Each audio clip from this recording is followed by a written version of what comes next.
샬롬, 잘살롬. 자, 여러분, 칼바르트라는 신학자가 이런 말을 했어요.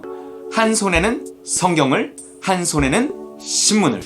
그만큼 현실 속에서 성경을 해석할 수 있어야 한다는 겁니다. 시대의 표적을 볼 수 있어야 돼요. 종말이 오기 위해서 그 전에 일어나야 할 일들이 있는데 그 일들이 일어나는 걸 보면 종말이 얼마나 가까이 왔는지 가늠해 볼 수 있습니다. 그 종말의 표적 중 하나가 짐승의 표와 적그리스도의 탄생이라 그랬어요. 전 세계를 다스리는 자칭 평화의 왕이 나타나 세상을 평화롭게 다스린다는 겁니다. 그가 적그리스도예요. 데살로니가전서 5장 3절, 그들이 평안하다 안전하다 할 그때에 임신한 여자에게 해산의 고통이 이름과 같이 멸망이 갑자기 그들에게 이르리니 결코 피하지 못하리라. 적그리스도가 다스리는 그때는 평안하고 안전합니다. 하지만 이 평안과 안전은요, 객관적인 평안과 안전이 아니라 그들이 그렇게 주장하는 거예요. 그들이 평안하다 안전하다 할 그때에, 아니 지금만큼 안전하고 평화로웠던 때가 있었느냐? 이런다는 거예요. 그런데 지금 이 말을 누가 하냐면 중국 공산당이 하고 있습니다.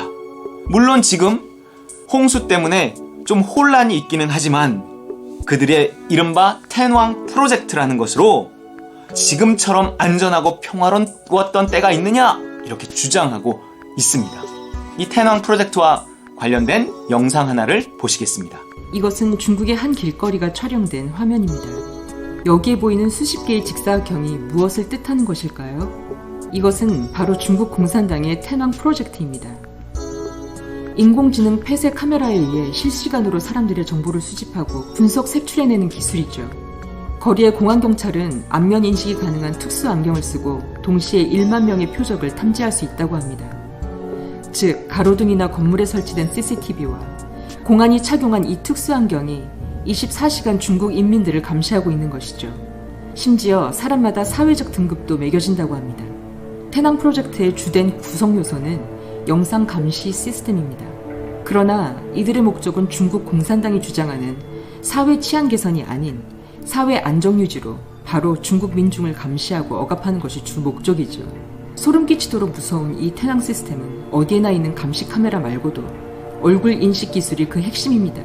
세계 최고의 얼굴 인식 기술을 보유한 E2 테크놀로지, 센스타임, 쾅스 하이테크 등의 중국 과학기술 회사들은 모두 화웨이와의 긴밀한 협력을 통해 텐왕 공정에 깊이 참여하고 있습니다. 문제는 이 텐왕이 사용되는 지역에서 일반 중국인들은 일거수일투족을 감시당하게 되며 이 시스템이 개인 사생활 침해 문제는 전혀 개의치 않고 있다는 점입니다. 서방의 국가들은 국가 이념으로 민주주의를 표방하고 있기에 국민을 감시하고 통제하는 행위를 할 수 없습니다. 따라서 사법 집행기관에 의해 은밀하게 진행되죠. 하지만 중국은 민주주의 국가가 아니라 중국 공산당이 지배하는 일당 독재체제 국가인 만큼 국민들의 눈치를 볼 필요가 없기 때문에 서방의 다른 국가를 가뿐히 추월하는 수준의 통제 및 감시체제를 보유하고 있습니다. 중국 공산당은 자신들이 법률적으로 국민을 감시 감청할 수 있다고 못 받기도 했었죠. 2018년 기준 이 텐왕 프로젝트에 의해 중국 전역에 구축된 CCTV 카메라가 이미 2천만 대를 넘어서며 인민을 지키는 눈으로 군림했습니다. 현재 5억 대를 구축 목표로 삼고 있습니다.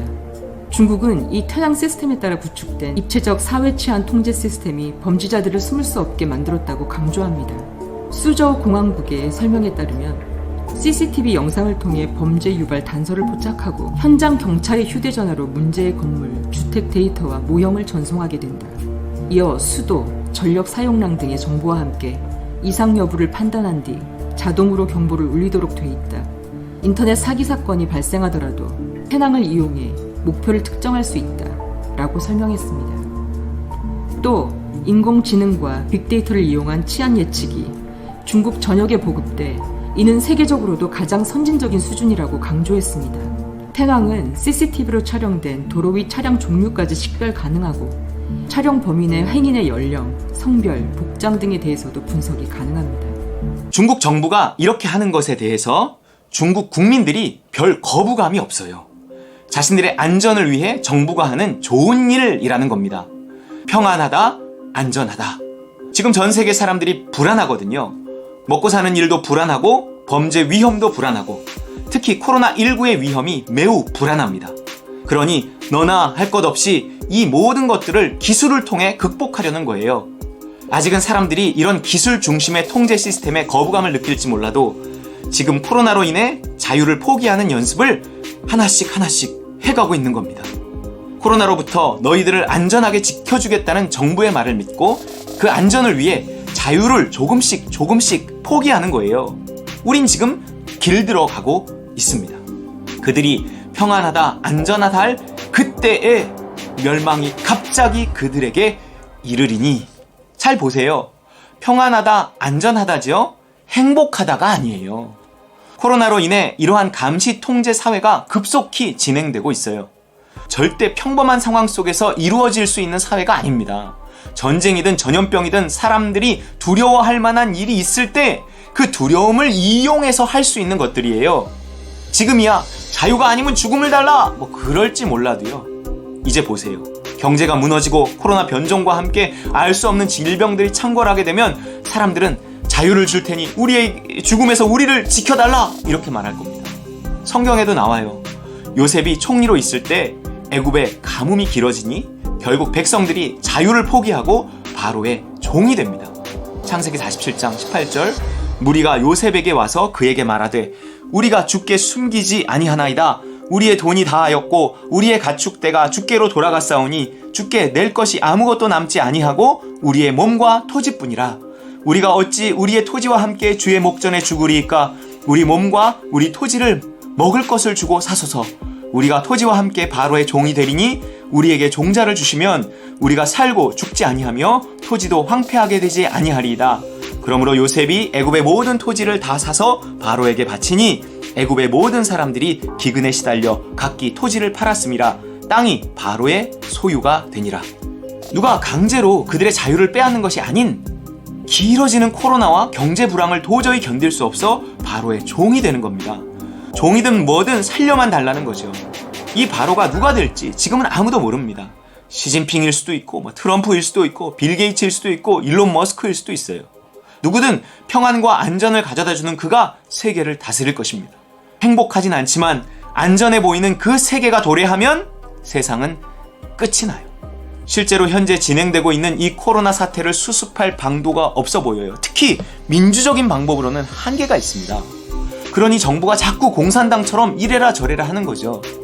이해는 하지만 그래도 자꾸 정도를 벗어나는 것 같아요. 어쨌든 먹고 사는 일이 점점 더 어려워지면 사람들의 분노가 사회적 거리두기를 실천하지 않는 집단이라고 여기는 곳으로 분출될 것입니다. 그게 어디겠어요? 교회는 아니라고요. 하지만 그 희생양을 자꾸 교회로 삼는 겁니다. 로마의 네로 황제 때에도 그랬잖아요. 로마의 대화재로 인해서 민심이 들끓자 그 분노를 기독교인들에게 쏟아붓게 했습니다. 지금 댓글들을 보세요. 반기독교 정서가 가득합니다. 이제 전도는커녕 그냥 교회 다니는 것도 어려워질 겁니다.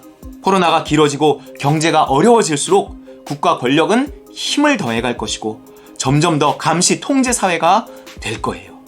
각각의 국가들이 개별적으로 이 상황을 수습하는 데 한계에 이르면 국가 간에 연합하게 될 것입니다. 어떻게든 살아야 하니까. 가장 큰 힘과 가장 많은 돈과 기술을 가진 나라를 중심으로 세계가 단일 정부로 갈 확률이 커요. 단일 정부, 단일 통화, 세계적인 감시 시스템, 그 정부나 연합국의 수장이 적그리스도겠죠. 창궐하는 전염병을 백신이나 치료제만으로 이겨낼 수 없을 것 같은 분위기가 지금 계속되고 있어요. 자꾸 변종 바이러스가 나오고 백신이 그 변종 바이러스를 따라잡지 못한다는 것을 이미 우리는 예상하고 있습니다. 결국 세계는 점점 사람 간 접촉하지 않는 이 언택트 사회로 갈 수밖에 없고 접촉을 통한 전염병의 전파를 막는다는 이유로 사람들을 완벽하게 감시하게 될 거예요. 그때 나오는 것이 생체칩, 곧 짐승의 표입니다. 세계 단일 정부에 의해 전 세계인들이 감시 통제될 거라는 거죠. 그 칩은 개인의 이동뿐만 아니라 디지털 화폐를 통해 돈의 모든 흐름을 감시 통제하게 될 것입니다. 무슨 명분으로? 안전한 사회를 위해서. 모든 사람들이 선악의 판단을 하나님께 돌려드리고 완벽히 하나님의 통제에 의해서 살아간다면 그곳이 천국이 될 거예요. 두려움 때문이 아닌 기꺼이 자발적으로 그분을 신뢰하고 사랑하기 때문에 자유를 포기하는 거죠. 사랑으로 서로 종노릇하는 그곳이 천국이거든요. 하지만 하나님 없이 인간 스스로 자유를 억압하며 기술을 통한 천국, 테크노피아를 만들려는 노력은요, 마지막 심판을 앞당길 뿐입니다. 시스템적으로 더 이상 예수가 그리스도일 수 없는, 예수님이 내 삶의 왕으로 그분의 뜻대로 선택할 수 없는 세상이 되어버리면 그때 종말이 도래하는 거예요. 그들이 평안하다, 안전하다 할 그때의 멸망이 갑자기 그들에게 이르리니 결코 피하지 못하리라. 이 평안하고 안전한 사회가 기술적으로 도래할 겁니다. 행복한 사회가 아님에도 불구하고 코로나에 지친 경제력을 상실한 사람들이 자발적으로 그 통제 시스템 속으로 들어갈 거라고요. 그때가 멸망의 때입니다. 갑자기입니다. 갑자기. 별 탈 없어 보이는데 갑자기 멸망한다고요. 짐승의 표를 받게 하고 안 받는 사람은 매매를 못하게 하는 시스템이 아직 멀었다고 생각하시는 분이 있나요? 저도 그렇게 생각했어요. 왜냐하면 우리나라와 같은 선진국이나 가능한 일이지 아직 전기도 잘 안 들어오는 지역이나 나라도 얼마나 많은데요. 그런 곳에서 받는 생체칩은 사실 아무 의미도 없습니다. 중앙 서버랑 연결될 수가 없거든요. 그렇다고 우리나라처럼 촘촘히 안테나를 세우는 건 정말 100년도 더 걸릴지 몰라요. 그 지구적으로 안테나를 세우는. 그러니 짐승의 표는 아직 먼 거죠. 그런데요, 정말 누구도 생각지 못했던 일이 일어났습니다. 물론 기술적으로 예상은 했죠. 몇 년 전부터 추진됐던 스타링크 프로젝트라는 거예요. 요즘 주가가 정말 그 하늘을 뚫고 고공행진을 하고 있는 그 테슬라의 CEO이자 민간 로켓 스페이스X, 뇌에 마이크로칩을 심는 뉴럴링크 등등의 CEO인 모든 위인전의 역사를 어쩌면 다시 쓰고 있는 이 일론 머스크가 또 일을 낸 거죠. 스타링크는요, 소형 위성 11,925개를 지구 저궤도 약 5,000km 지점에 발사해서 전 세계 초고속 위성 인터넷망을 구축하겠다는 계획입니다. 지구를 아주 촘촘히 덮어서요, 인터넷이 안 되는 곳이 전혀 없게 만들겠다는 거예요. 이미 위성들을 쏘아 올렸고요, 로켓의 추진체를 회수하는 첨단 기술을 가지고 계속해서 쏘아 올리고 있습니다. 여러분, 이 추진체를 회수하는 시스템이 로켓을 발사하는, 곧 인공위성을 탑재하는 로켓을 발사하는 그 비용을 획기적으로 절감시켰어요. 여러분, 이 스타링크의 홈페이지에 들어가 보면 이 실험 버전이죠, 이 베타 버전의 가입 신청이 이미 시작됐습니다. 이미 인공위성 수백 개가 떠 있거든요. 이 모든 것이 맞아떨어지는 어떤 때, 어느 때가 지금 오고 있습니다. 먹구름을 보고도 비가 올 것을 예상하지 못하면 쫄딱 젖거나 홍수에 떠내려갈 수 있는 것처럼 시대의 표적을 보고도 예수님의 재림을 예상하지 못한다면 바깥 어두운 데 버려져 울며 이를 갈미 있을 것입니다. 제가 없는 얘기를 하는 게 아니라고요. 기술적인 진보가 성경이 예언한 그 상황에 너무나 가까이 왔을 뿐 아니라 코로나가 바꾸고 있는 세상이 성경이 말한 그 상황을 급속히 앞당기고 있어요. 그래서 어떻게 해야 하냐고요? 어느 때보다 두려움이나 욕심이 나를 움직이게 하지 말고 오직 믿음으로, 믿음에 의한 선택을 지금 해야 합니다. 영적인 삶을 살아야 해요. 배교의 그 요구가, 배교의 칼날이 우리 목 앞에, 우리 눈앞에 다가왔습니다. 여러분, 구원보다 더 중요한 게 있어요? 여러분, 진짜 지금 모든 것이 심상치 않습니다. 믿음으로, 오직 믿음으로 이 마지막 때를 살아가시기